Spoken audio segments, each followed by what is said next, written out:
So we're going to get reaction then, political reaction. No doubt that'll be coming in thick and fast. Bring in the DA leader, John Steenhuisen, leader of the Democratic Alliance, a member of the government of national unity, John, but you also would have sat in cabinet with Minister Mchunu. What make you of both the decision by the president this evening to establish this Judicial Commission of Inquiry and to basically grant Mchunu this leave of absence? Has it gone far enough?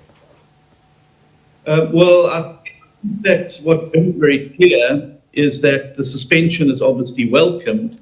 However, I think South Africans have grown somewhat skeptical of commissions of inquiry. We're now almost 2 years down the track from the release of the Zondo Commission report without a single high-profile conviction. And so I think the president's made the right step this evening with the suspension.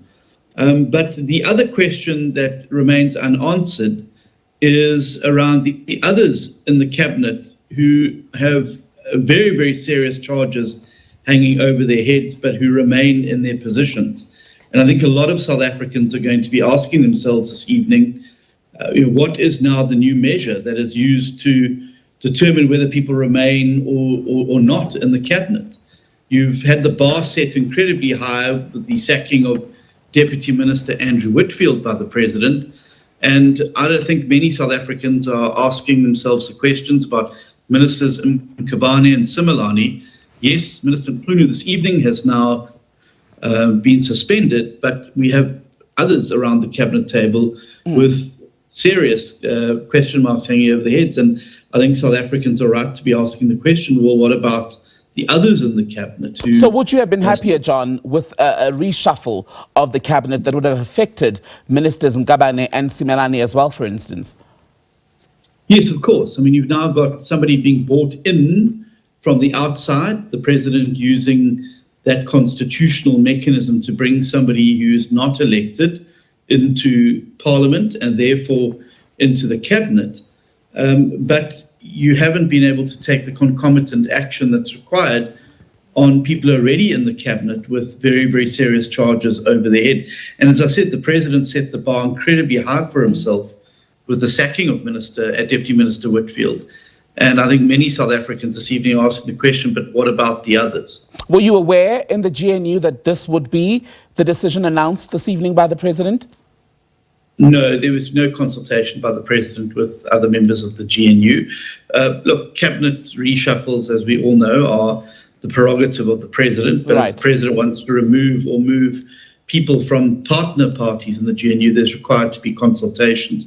He is, apart from being the president, the leader of the African National Congress. And so we respect his right to shuffle the members of his party that are part of the cabinet.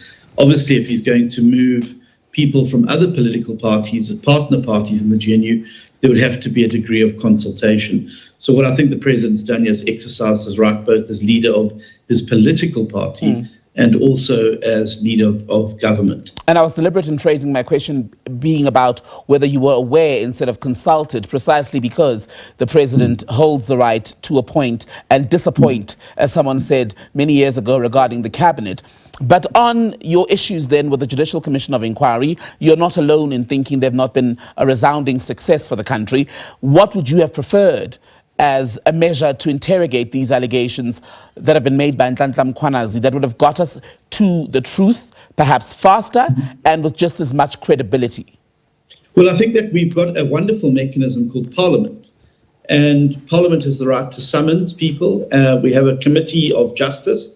We've got a committee of police who are currently seized with investigations into this. And it remains now to be seen what the status of those investigations will be, given that there's now this Judicial Commission of Inquiry. I am concerned about the timeframes, 3 months, 6 months, and a year. A lot can happen in that time. And we have a crime problem in South Africa. And the longer we have a state of flux within the premier crime-fighting organization, I think the longer we're going to have to be able to deal and get on top of crime.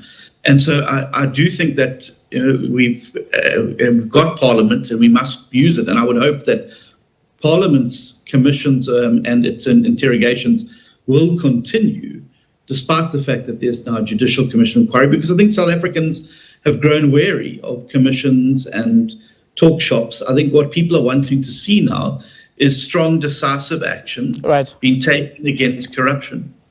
Are you satisfied with basically the scope of the investigations that this inquiry will have to do, given that it's not limited to the names we've been discussing, Mkhunu, Sibia, etc., but it'll look at people in post currently and possibly those who've come and gone and whether they too were involved in the abuse of the system or blatant corruption? I think it was a good move of the president to announce that it will extend to former members, because we know there's a lot of things that went on within the SAPS, including in the crime intelligence units and various other units under previous police leadership and executive stewardship that have left many, many question marks. So I think that was good of the president to extend that scope. But again, these commissions will only be as good as their consequences. Mm-hmm. Sadly, to date, we still have not seen a single high-profile conviction after the billions we spent on the Zondo Commission of Inquiry, the extensive investigation, the extensive reports that emerged from them. And so what we need when we announce commissions is a concurrent commitment that there will be efficient, swift, and effective consequences for those who are found to have done wrong. We cannot have people hanging around like we do currently after the Zondo in senior positions, both in cabinet and in the state, where they have these serious findings against them, but just goes on. John Steenhuisen, leader of the Democratic Alliance, member of the GNU. Good to have your time. Thank you. All right. Let's